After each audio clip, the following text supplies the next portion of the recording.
कैसे हैं? मुझे उम्मीद है कि आप अच्छे होंगे। यदि आप चैनल को पहली बार देख रहे हैं तो इसको सब्सक्राइब कर लें और यदि आपने सब्सक्राइब किया है तो आप वीडियो को लाइक ज़रूर करें। तो आज की जो वीडियो है ये उपन्यास से संबंधित वीडियो है और इसके पहले भी मैंने कई सारी वीडियो जो उपन्यास से संबंधित बनाई है। तो मुझे उम्मीद है कि वो वीडियो आपको पसंद आई होगी। तो चलिए शुरू करते हैं आज की उपन्यास से संबंधित एक और महत्वपूर्ण वीडियो। पहला सवाल कह रहा है कि अमृतनाथ नागर के उपन्यास महाकाल का वर्तमान नाम क्या है? अकाल, भूख, महाकाल का न्याय, बंगाल का दुर्भिक्ष।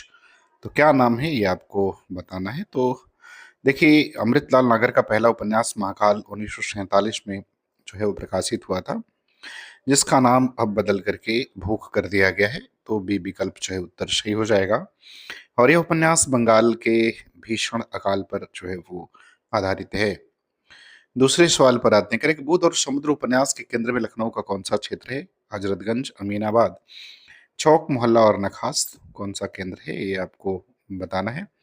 कौन सा क्षेत्र है इसके केंद्र में लखनऊ किया जो है वो आपको बताना है। तो चौक मोहल्ला जो है इसके केंद्र में है। तो विकल्प सी जो है उत्तर सही होगा। देश के मध्यवर्गीय नागरिक समाज का गुणदोष भरा चित्रण जो है इसमें किया गया है। तीसरे सवाल पर आते हैं। कह रहे हैं कि भगवती चंद्र वर्मा ने चित्रलेखा उपन्यास की प्रेरणा कैसे प्राप्त की थी? टॉलस्टॉय की रचनाओं से, अनातोल फ्रांस के थाया से, प्रेमचंद के उपन्यासों से, शेक्सपियर के नाटकों से। तो किससे उन्हें प्रेरणा जो है वो मिली? तो आपको ये बताना है। तो इसका उत्तर विकल्प बी हो जाएगा, अनातोल फ्रांस के थाया से। चौथे सवाल पर आते हैं। कह रहे हैं कि सुहाग किनों पर उपन्यास किस महाकाव्य से प्रेरित होकर लिखा गया? मड़खे खलय, रामायण, शिल्पदीकारम और महाभारत। तो किससे जो है प्रेरित होकर के ये उपन्यास जो है इन्होंने लिखा है? सुहाग के नुपुर। तो आपको इस विकल्प में से बताना है कि सही विकल्प कौन सा होगा। तो सही विकल्प सी हो जाएगा, शिल्पदीकारम से लिखा गया। चूंकि ये ईसा की प्रथम शताब्दी के तमिल कवि हैं जिनका नाम इलंगावन है, उनके द्वारा रचित महाकाव्य से प्रेरणा लेकर के जो है ये लिखी गई रचना है।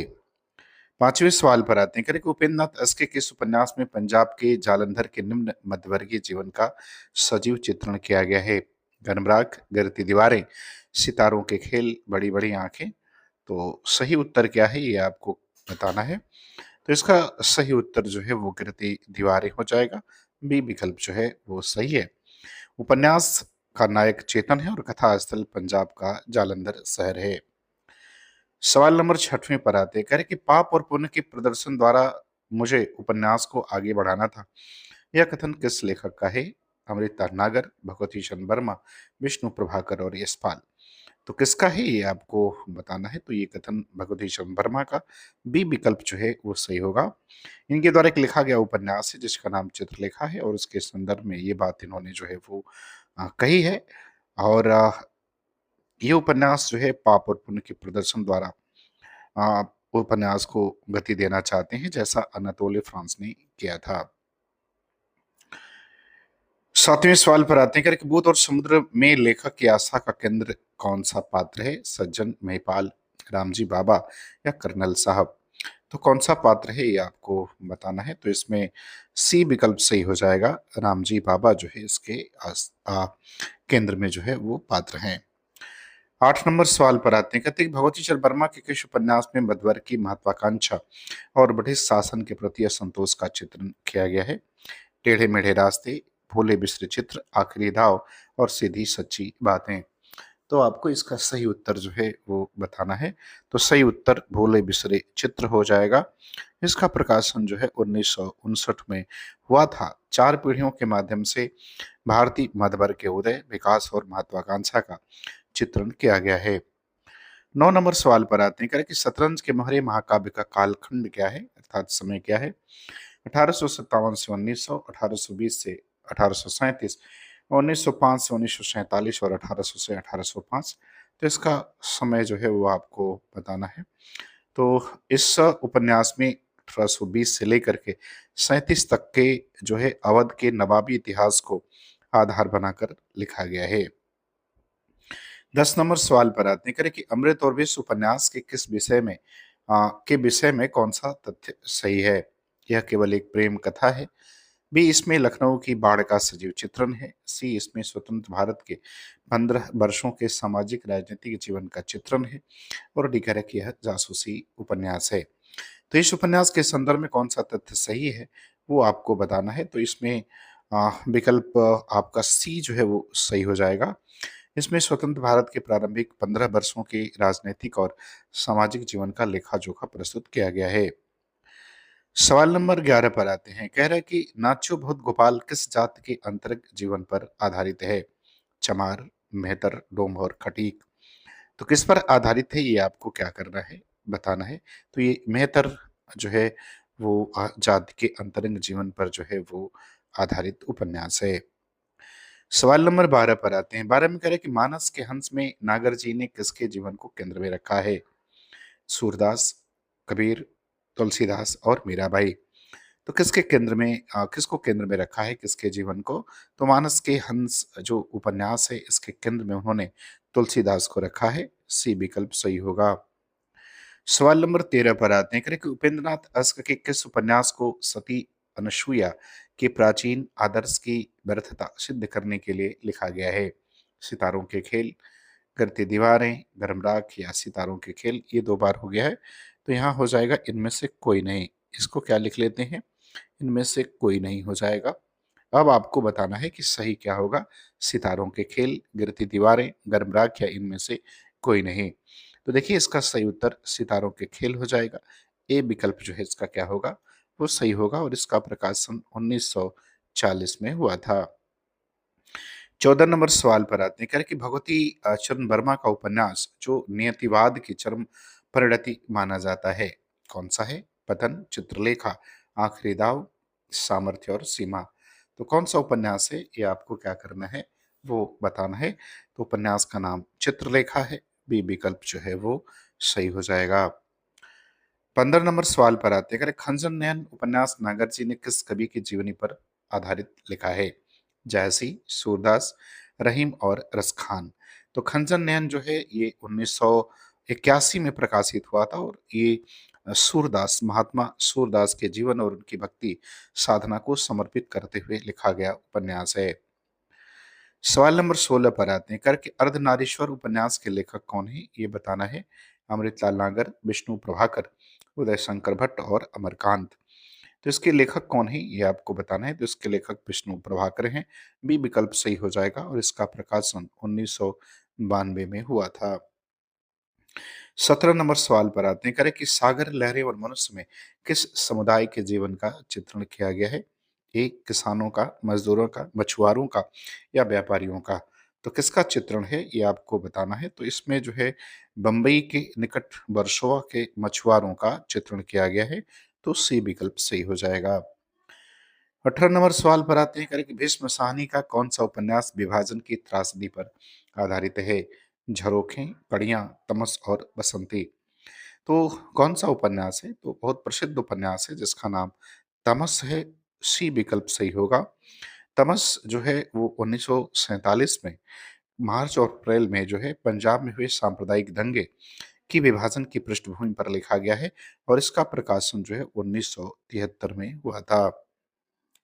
सवाल नंबर 19 पर आते हैं। करें कि इन्हीं हथियारों से उपन्यास के लिए अमरकांत को कौन सा पुरस्कार मिला है? आपको बताना है। व्यास सम्मान, साहित्य अकादमी, ज्ञानपीठ या सरस्वती सम्मान।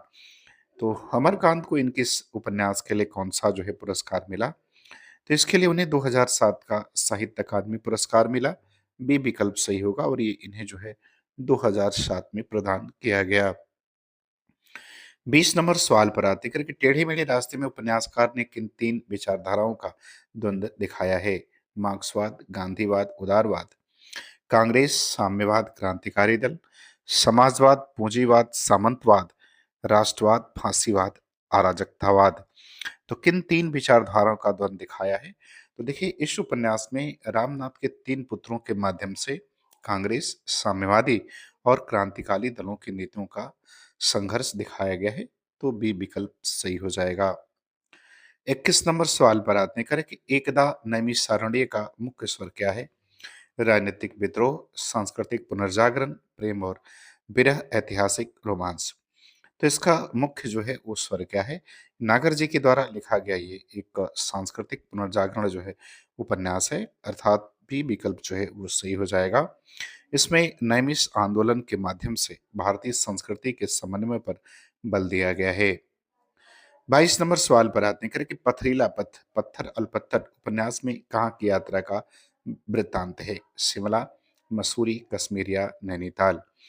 तो उत्तर बताना है, इसका सही उत्तर क्या होगा कि पत्थर अलपत्थर, जिसे पथरीला पथ कहते हैं, अस्क जी का एक लघु उपन्यास है और इसका प्रकाशन जो है वो आपका 1957 में हुआ था।